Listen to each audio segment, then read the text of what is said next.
Hey, today we got a review of the Cazador 170 UTV extended model, and how you can tell if they're extended or not is you see these little shapes in the side.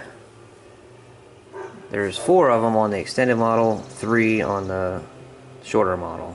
So when you're looking at pictures of them, the shorter model only has 3. And I noticed whenever I go to sites that sells this thing, they'll have pictures of both. They'll show pictures of the shorter model and the longer model. So when you're looking at the picture and you're like, wow, that looks cramped, you may look down and see that there is only 3 of those things, shapes in the side.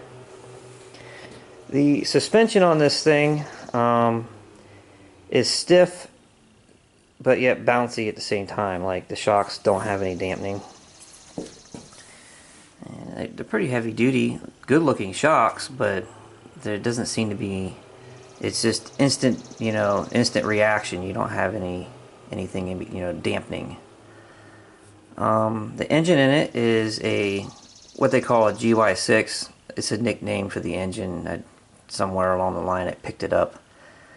Plenty of parts. There is like 4 different manufacturers though casting them out, so if you was to work on it or rebuild it or anything, you have to take it apart first, see what you have.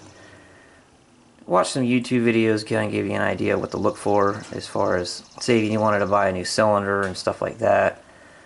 There's measurements on the bolt pattern, mainly what you got to look for. Well, once you figure out what you have, it's pretty easy to get parts. There is thousands of parts for these things listed on eBay. Be the best place to look. Once again, this is the 170. I'm pretty sure it's the biggest of this design. There is other ones they're calling GY6. It's 200 or 250 cc, but they look completely different. You get an idea looking. This engine comes on name brand stuff. You look at a Yamaha Kids 90 ATV, like little sport ATV. They may also have like a utility looking one too, but this engine's on it. The Polaris 170 is one of these GY6 engines, and there's plenty of Taiwanese parts. It's also compatible with them because they're the same engine. I looked at an Articat UTV, I think it was 90 cc, had one of these engines as well. So even though this is a Chinese unit, the name brand things have the same engine on. It's pretty quiet, has a nice quiet exhaust system on it. One thing that's kind of difficult is right there's the oil cap. Be kind of difficult to, probably have to use some kind of funnel with a hose to put oil in it. And you can see here it has a reverse box on the side, where basically this is where the tire would be on the scooter that it was originally meant for. Apparently it is a Honda clone, like it was engine from a scooter. But you can see they got castings and stuff on here that, and it's shorter. The case is shorter so that you couldn't put a wheel on here. You just couldn't do it. But I think the ones they call long case would be what you would be able to use. Would be a scooter engine just adapted. So these engines are shortened and made to go on ATVs and such. I accidentally mentioned that it had 23-inch tires on it. It's 22. 22s on front and rear. Pretty much your standard sport tire. Sport trail tire. You can see these are just kind of like basic front runners you'd find on the sport ATV. It has steel braided brake lines throughout, and has high and low beam headlights and running lights. Your headlights ain't on, there's like halos in here for running lights. And it seems like there is sealed bushing bearings in here on the arms. Kind of has a car style master cylinder. I did put this switch right here. This was for the brake lights. This one right here is so that you have to push the brake to start it, and I just ran it all the way out so it's pulling on it, so I don't have to push the brake to start it. You know, independent suspension on the front, disc brakes. It's fully adjustable as far as, you know, your toe and camber. I do need to do an alignment on it. Doesn't have any kind of steel bumper on the front, but it's more of a, it's not a heavy terrain vehicle, so it's more of like open trails, open fields, back roads, you know, that kind of thing. The seats are, this seat is adjustable back and forth. That seat is fixed. The battery is just loose. Battery is underneath the seat, and it has a little tool set.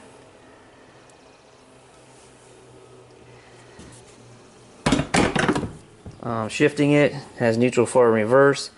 One thing I like to add with it is that when you do shift it, you kind of want to get one foot out here, kind of rock it back and forth so that it's locked into the gear that you want. Otherwise it may slip and grind the gears. It's kind of like a four-wheeler. You know, when you first pop them into gear, sometimes they don't want to go all the way, and you kind of like gradually let out the clutch. It's kind of the same thing. Or like shifting them while they're sitting still, not running.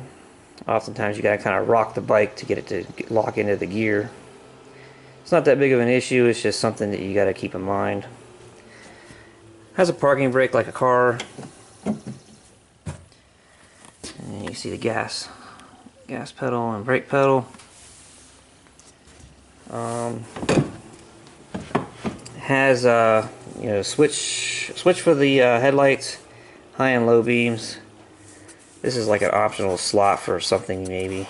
I'm actually thinking about putting a switch in for the choke. It has an electronic choke on it, and it seems to have an issue where it starts up cold nice because it turns that choke on, but after it's warmed up it tries to turn on the choke when you don't need it, and it makes it hard to start and run.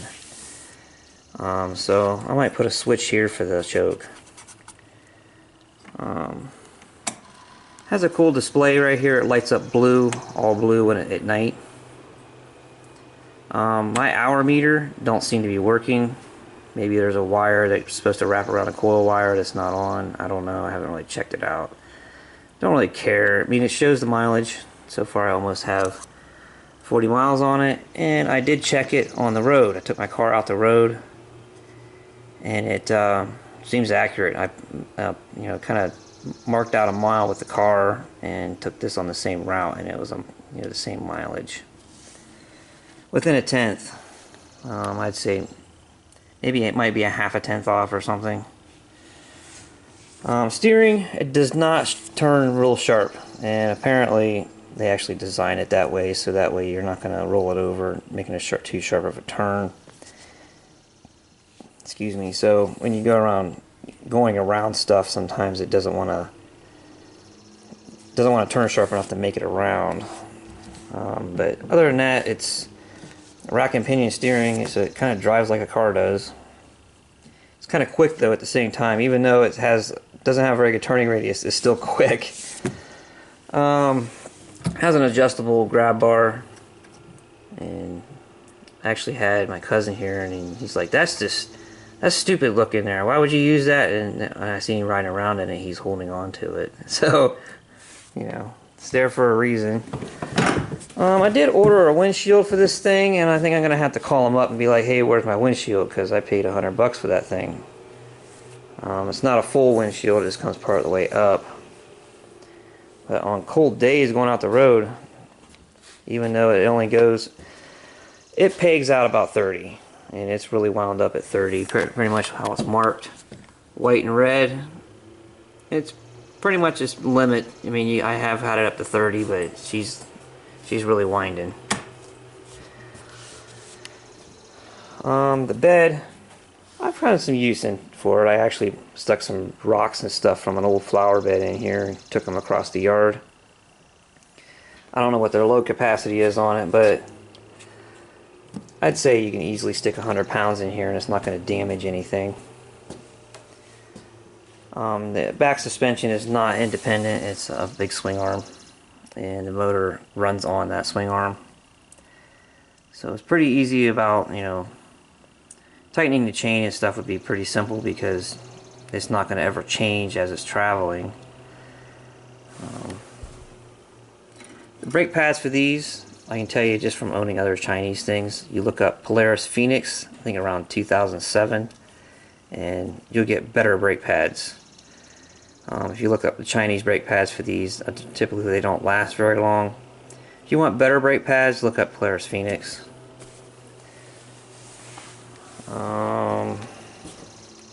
I haven't had to mess with the chain any, so but you can see here's chain tensioning, you know, devices. Has a 530 chain on. 530, you could put a 50 chain on it, so that's something to keep in mind. Is later on you can just go get a 10-foot roll of chain from your local tractor store and it will work on here. As far as hooking pieces of 50 chain to 530 chain, I don't think that works out very well, but 530 chain fit right on here.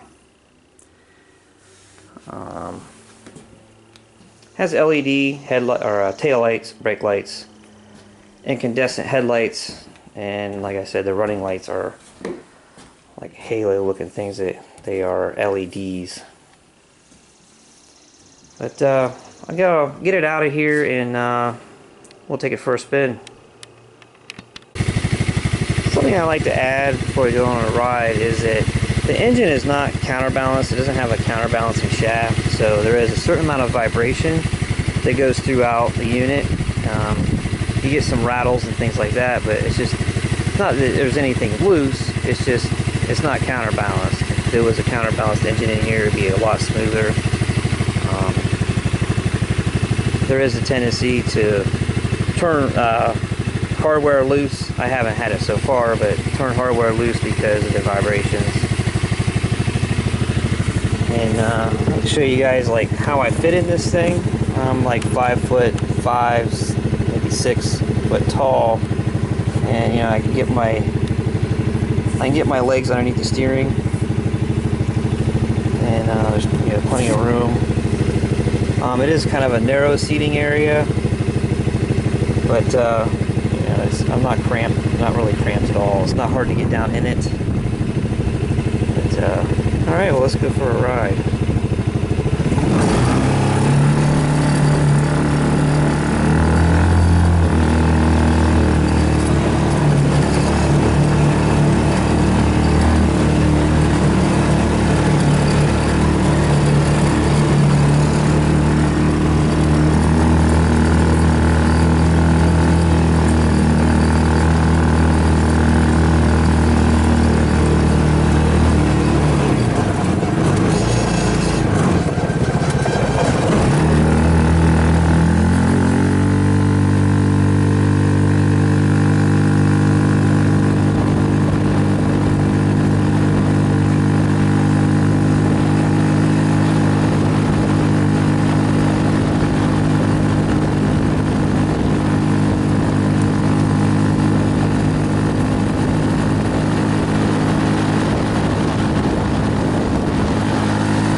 Sorry for the bouncy camera work.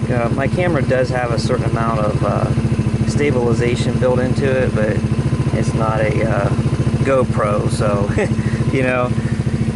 Also, I'd like to mention a little bit, another thing with the engine is it's a CVT, but it also has a centrifugal clutch, so it's it's kind of high revving just to even start moving, because you know it's kind of made to go into its power band before it even starts to move. But then the CVT kicks in, and that's what gives you any the speed that it has after it's at the power band.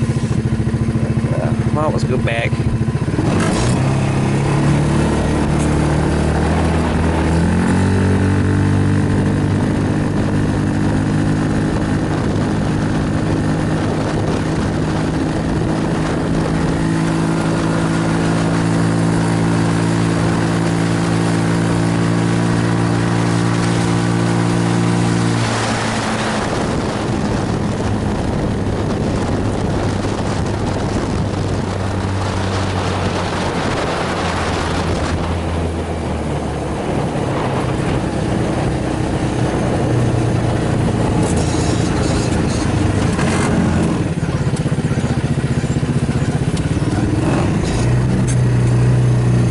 So that'll be my review on this machine.